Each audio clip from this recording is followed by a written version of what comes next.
آپ کو معلوم ہے کہ حضرت موسیٰ علیہ السلام کو جب تورات پر طلب کیا گیا تو کوہ طور پر تورات دینے کے لیے، تو پہلے 30 دن کے لیے بلایا تھا، پھر 10 دن کا اور اضافہ کر دیا گیا، 40 دن ہو گئے۔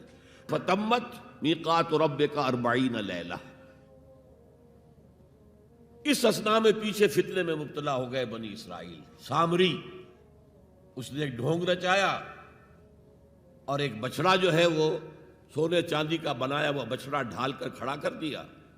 اس میں سے کوئی تھوڑی سی آواز بھی نکلتی تھی، کوئی ایسی ہے کہ ہوا گزرتی تھی تو آواز سے آتی تھی۔ کہا یہ ہے تمہارا الہ۔ یہ تو موسیٰ تو بھول گیا کہاں گیا ہے، کوہ طور کے اوپر کس خدا سے ملنے گیا ہے، خدا تو یہ ہے۔ اور بنی اسرائیل کے بہت سے لوگ اس فریب میں آ گئے اور بچڑے کی پوجا کرنے لگے۔ اب جب حضرت موسیٰ آئے، اور آپ کو معلوم ہے حضرت موسیٰ کا مزاج جلالی تھا،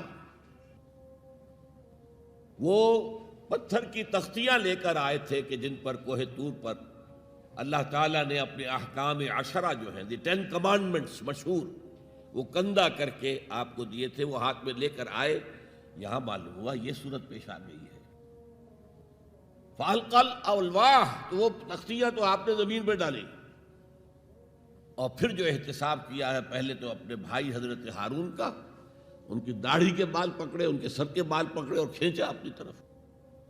اس نے کہا کہ بھائی مجھے ذلیل نہ کرو لوگوں کے سامنے، میں نے انہیں روکا لیکن یہ تو مجھے قتل کرنے پر تل گئے تھے، اور مجھے اندیشہ یہ ہوا کہ کہیں آپ واپس آ کر یہ نہ کہیں ان فرقت بین بنی اسرائیل، کہ تم نے تو بنی اسرائیل کے درمیان تفرقہ پیدا کر دیا۔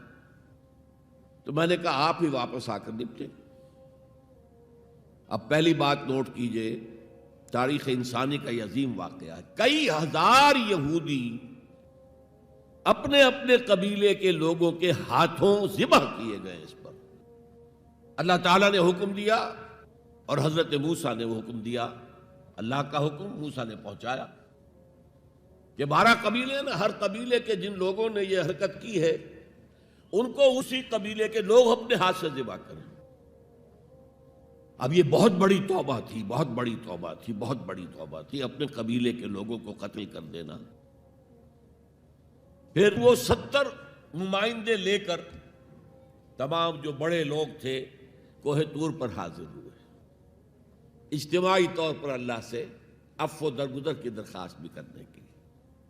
وہاں اللہ نے زبردست زلزلہ بھیج دیا، محسوس ہوا اب سب ہلاک ہو جائیں گے۔ حضرت موسیٰ نے کہا پروردگار تو چاہتا تو مجھے اور اس قوم کو پہلے ہی ہلاک کر دیتا، تو ہمیں نکال کر لایا ہے آل فرعون کے پنجوں سے، تو نے ہمیں نجات دی ہے، تو پروردگار ہمارے لیے اپنی رحمت طے کر دے، لکھ دے، فاکتب لنا، ہمارے لیے طے کر دے، لکھ دے اپنی رحمت۔ اس پر فرمایا اللہ نے دیکھو موسیٰ، میری ایک رحمت تو عام ہے، وسعت کل شیء، رحمتی وسعت کل شیء، ہر شے کے ساتھ ہے، اور ایک میری خاص رحمت ہے، وہ میں لکھ دوں گا، طے کر کے رکھ دوں گا، للذین یتبعون الرسول النبی الامی، ان لوگوں کے لیے جو میرے رسول نبی امی پر ایمان لائیں گے اور ان کا اتباع کریں گے۔ یہاں بھی لفظ اتباع آیا، اور اس میں پھر حضور صلی اللہ علیہ وسلم کی کچھ شان بیان ہوئی ہے، بات لمبی ہو جائے گی، اور پھر فرمایا یہ گویا کہ اتباع کی تفسیر آ رہی ہے۔ اتباع کا مطلب کیا ہے؟